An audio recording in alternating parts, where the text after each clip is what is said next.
Shalom Bapak Ibu Saudara-saudari, dimanapun Anda berada, saya mau menyapa salam kasih Kristus dari program ini Panggilan Iman atau Call of Faith.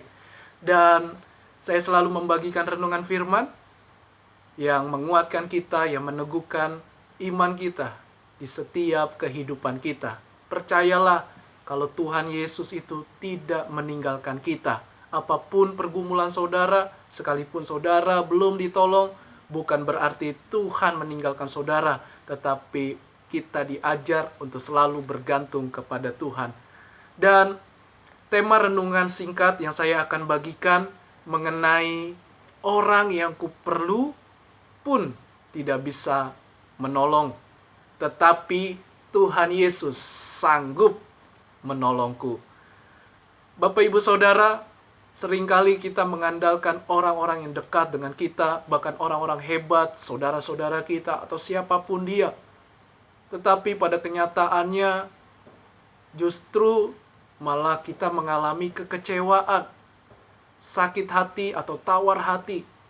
Tetapi saya percaya di balik itu semua, bukan berarti kita tidak ditolong Tuhan, tetapi supaya kita tetap bergantung kepada Tuhan. Memang manusia harus mengalami kekecewaan supaya kita melihat pribadi Tuhan. Orang lain bisa berbuat apa-apa untuk kita atau tidak bisa menolong kita, tetapi Tuhan punya beribu-ribu cara untuk mengasihi kita, untuk menolong kita. Sabar, tenang, hidup kita karena percaya Tuhan. Sebelum kita mendengar renungan, terlebih dahulu kita mau berdoa. Haleluya. Tuhan Yesus, terima kasih. Kami percaya ada rencana Tuhan, ada rahasia ilahi lewat firman yang kami akan baca, kami akan dengarkan. Dan firman-Mu itulah yang menghidupkan kami, mengalami mujizat demi mujizat.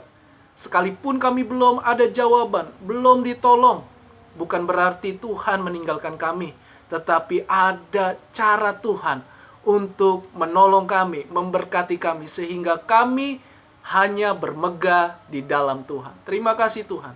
Urapi hamba-Mu, dan yang mendengarkan, ditolong Tuhan, diberkati Tuhan. Dalam nama Yesus. Haleluya. Amin. Mari buka Alkitab di dalam kitab Daniel, pasal yang ke-6, ayat 15 sampai yang ke-17. Saya akan bacakan. Ayat 15, setelah raja mendengar hal itu, maka sangat sedihlah ia, dan ia mencari jalan untuk melepaskan Daniel. Bahkan sampai matahari masuk, ia masih berusaha untuk menolongnya. Lalu bergegas-gegaslah orang itu menghadap raja serta berkata kepadanya, "Ketahuilah ya raja, bahwa menurut undang-undang orang Media dan Persia, tidak ada larangan atau penetapan yang dikeluarkan raja yang dapat dirubah." Sesudah itu raja memberi perintah, lalu diambillah Daniel dan dilemparkan ke dalam gua singa. Berbicaralah raja kepada Daniel, "Allahmu yang kau sembah dengan tekun, dialah kiranya yang melepaskan engkau." Puji Tuhan. Bapak Ibu Saudara, kondisi keadaan yang kita alami seperti Daniel, justru Tuhan itu tetap bisa menolong kita. Tuhan itu tetap bisa melakukan segala sesuatu. Kelihatannya sudah terlambat, tetapi pertolongan Tuhan, ingat, pertolongan Tuhan pasti indah pada waktunya. Dan dikisahkan di sini yang kita baca di dalam kitab Daniel, yaitu ada seorang raja yang bernama Darius. Dia memerintah di usia 62 tahun. Dia mengangkat 120 wakil-wakil raja atas kerajaannya, berarti bangsa yang cukup besar pada saat itu. Dan 3 pejabat tinggi, salah satunya adalah Daniel.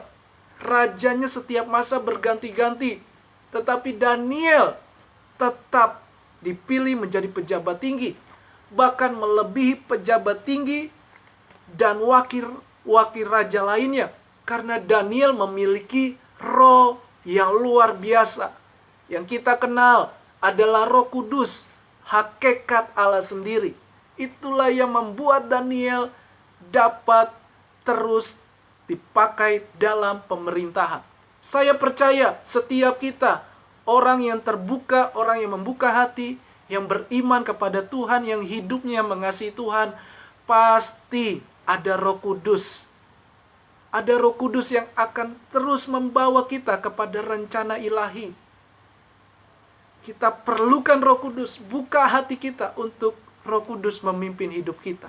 Karena Dia adalah Roh Allah yang hidup. Lalu saudara, Daniel mengalami di mana banyak orang yang sangat membenci dia. Karena Daniel selalu dipakai dalam jabatan, dalam pemerintahan. Banyak orang yang iri dengan dia, yaitu wakil-wakil raja, menteri, bupati. Mereka bermufakat, bersepakat untuk melengsarkan, untuk menjatuhkan Daniel. Namun Daniel tidak didapatkan kesalahan-kesalahan, sehingga mereka mempunyai satu ide, yaitu mengenai dakwaan ibadah, atau dengan kata lain, penistaan agama. Sehingga mereka datang kepada Raja Darius dan mereka berkata, "Ya tuanku, kekalah hidupmu, Raja Darius. Bagaimana dalam 30 hari atau 1 bulan, semua bangsa yang besar ini harus menyembah Raja Darius. Dan buatlah undang-undang yang tidak bisa dirubah, suatu larangan yang tidak boleh dilanggar. Buatlah." Lalu suatu kebanggaan bagi Darius. Sehingga pada saat itu ditetapkanlah suatu undang-undang Media dan Persia yang tidak boleh diubah. Tetapi didengarlah Daniel. Saya akan bacakan di ayat 11. Demi didengar Daniel bahwa surat perintah itu telah dibuat, pergilah ia ke rumahnya, dalam kamar atasnya ada tingkap-tingkap yang terbuka ke arah Yerusalem. 3 kali sehari ia berlutut, berdoa serta memuji Allahnya seperti yang biasa dilakukannya. Daniel sudah mendengar hal itu, tapi Daniel tetap melekat kepada Tuhan. Daniel siap mengambil resiko, sekalipun Daniel kelihatannya melanggar.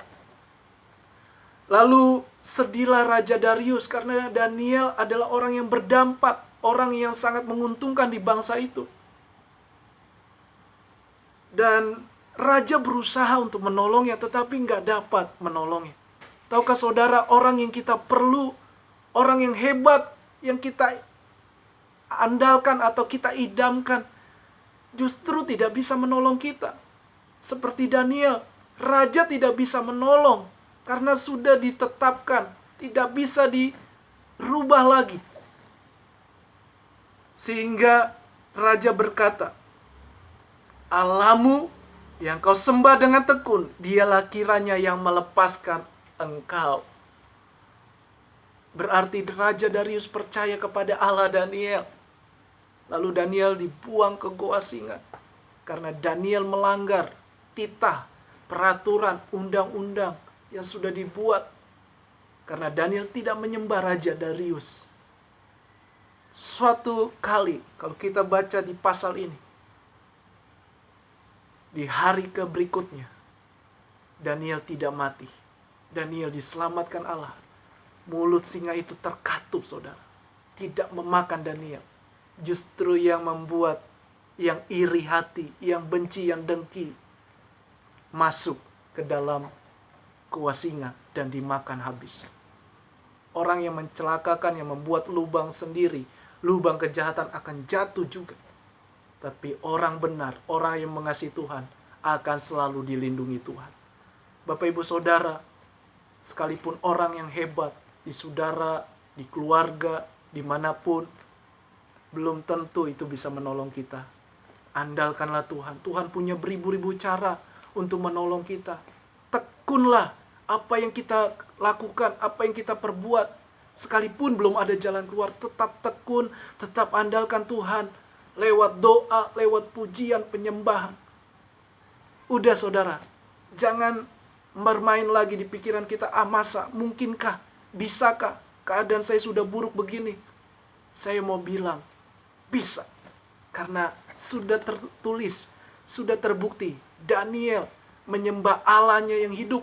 3 kali dia berlutut, berdoa, menyembah. Mari lakukan saudara. Saya pun tetap melakukannya. Karena saya percaya hidup saya ada di dalam Tuhan. Hidup saya sudah dijamin Tuhan. Asalkan kita tetap tekun, sungguh-sungguh kita mau giat. Kita lakukan bagian kita kepada Tuhan. Yang sulit, yang berat, yang tidak ada jalan, kita serahkan sama Tuhan. Kalau belum kita melihatnya, sabar, tenang. Pasti Tuhan berikan jauh melampaui apa yang kita pikirkan. Jadi Bapak Ibu Saudara, Tuhan Yesus masih sanggup menolong saudara. Mungkin penyakitmu sudah bertahun-tahun. Mungkin hutangmu sudah terlalu berat. Tetaplah minta hikmat, pertolongan Tuhan. Minta Tuhan bantu aku. Mungkin Tuhan belum bantu pada saat itu, tapi di hari-hari berikutnya sabar. Mungkin sebulan, setahun, tidak masalah saudara. Karena Tuhan punya kekuatan yang manusia tidak bisa lakukan. Percayalah, mari sama-sama. Saya juga mendorong diri saya untuk melihat kemuliaan mujizat Tuhan. Demikian saudara yang mendengarkan renungan singkat ini. Mari kita tetap tekun kepada Allah kita. Jangan jual iman kita. Jangan jauh. Jangan terus meragukan Tuhan.